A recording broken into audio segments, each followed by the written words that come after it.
Yo, there's my guys. Good to see you again. Let's get back to the episode. Well, that was great, Eve, but it still doesn't solve the problem of... Yeah, that one. I think we're going to need some different types of sensors. Eve needs to be able to see. In order to complete this experiment, you will need your colour sensor plugged into one of your Everstorm's inputs and attached so that the glass front of the sensor is pointing at the floor in front of your Everstorm. For this experiment, you can have your Everstorm robot in any shape that you like, so long as the wheels are positioned on the floor and the colour sensor is positioned in between them. Eve's colour sensor is a gadget that shines a bright light onto a surface and then measures the light that reflects back. This is much like how a human being sees things. A human eye sees colour because light is bouncing off of objects and into the person's eyes. But whereas a human eye cannot generate light by which to see, Eve's colour sensor can. Eve's colour sensor shines a bright light onto one spot and then measures the light that bounces off of it. You will also want your Everstorm to be connected to its wheel motors through the output ports B and C. Next, you will need some black tape. So what we are going to do is build a path for Eve to follow. He'll follow a track like a train. Like the railway tracks on the switch block. Not quite as I move, this is slightly different. You see, with Eve's colour sensor, he will be able to tell when he is standing on black tape. What we are going to do is build a path out of black tape for Eve to follow wherever he walks, so that he doesn't fall off of any more desks. So what we want to do first is lay down our first length of black tape for our first track. Make sure you have a large open space for your Everstorm robot to move around in. And now I can show you how to build the program to keep your Everstorm robot on track. So, in order to begin, once again, we want to start with a loop block set to infinity, as always, to make sure our program continues to run for as long as we like. Next, we are once again going to be giving Eve two different sets of commands to follow. He will choose which one based upon the information he receives from his light sensor. So, once again, we want a switch block. This time, however, we want to go to the options here and change the input controlling the switch block to the colour sensor, since that is the sensor Eve will use to see if he is following the line. Under the colour sensor option, you want to go to compare and select the reflected light intensity option. This means your colour sensor is set to detect light bouncing off of black and white objects. So as you can see, this tape is black, and black is a colour which does not reflect much light. As I said before, light bounces off of all objects. That's how we see them. But you get significantly less light with black objects. This is how Eve will know when he is standing on the black tape, as the intensity or strength of the light received by the colour sensor will be low. And so, we need to tell this program that the switch is to be flipped when the light intensity is low. So, on your switch block you now see this symbol. This is called a greater than sign, though in this case it means less than the value in this box here, because it is facing the other way. The switch block depends on something being less than 50. It means that the switch's result will depend on whether or not the intensity of light bounced back into our colour sensor is less than 50% of the intensity of light being emitted by the sensor. If the intensity drops below 50%, like when Eve is shining his sensor on the black tape, the switch will go to the positive option with the tick symbol. If not, then the negative option with the cross symbol.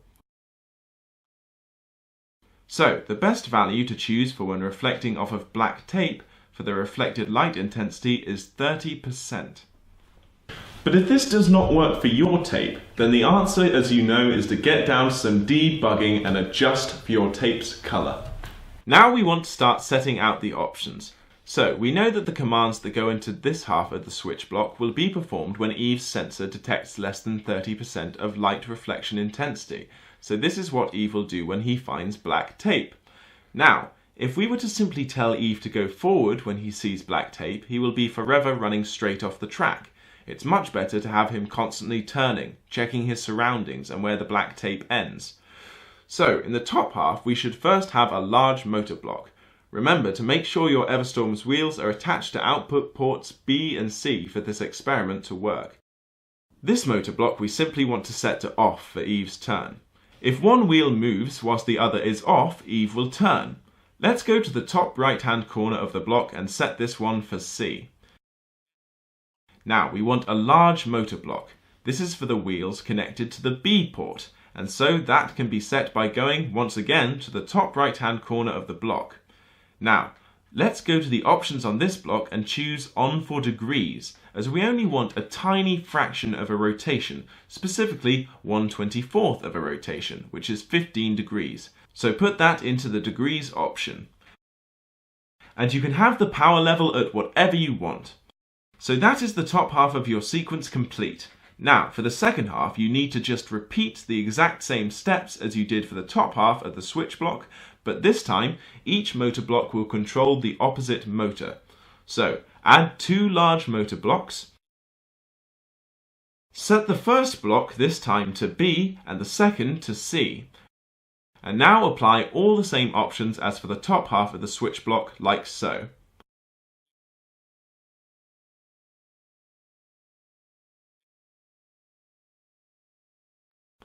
And thus your program is complete. As you can see from the infinite loop, Eve will continue to run through these 2 options over and over again. Every second he will check to see if he is on black tape or not, and he will turn either slightly left or right based upon the answer. This means he kind of zigzags his way down a line of tape, moving off of the tape to the right before correcting himself. But if he goes off to the left, he will keep turning forever, so ensure before starting this program that the light sensor is focused on the center of the piece of tape. So, let's see it in action.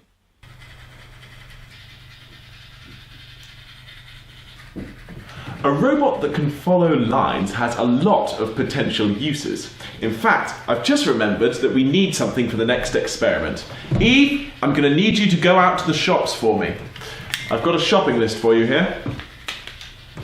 Fortunately, I prepared this track ahead of time.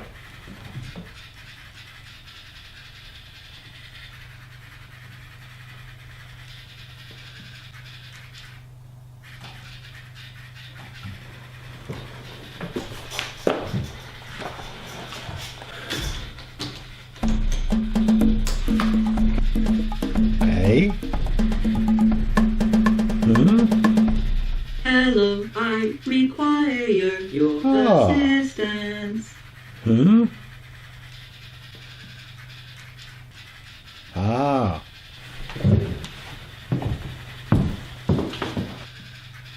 Aha. Aha.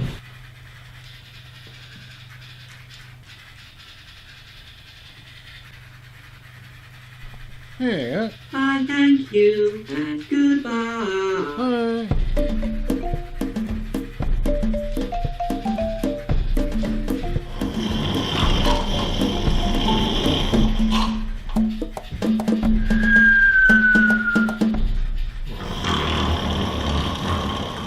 Hello. Eve! Hey! I was wondering when you'd get back. Thank you. Section over. Get those learning objectives, kids.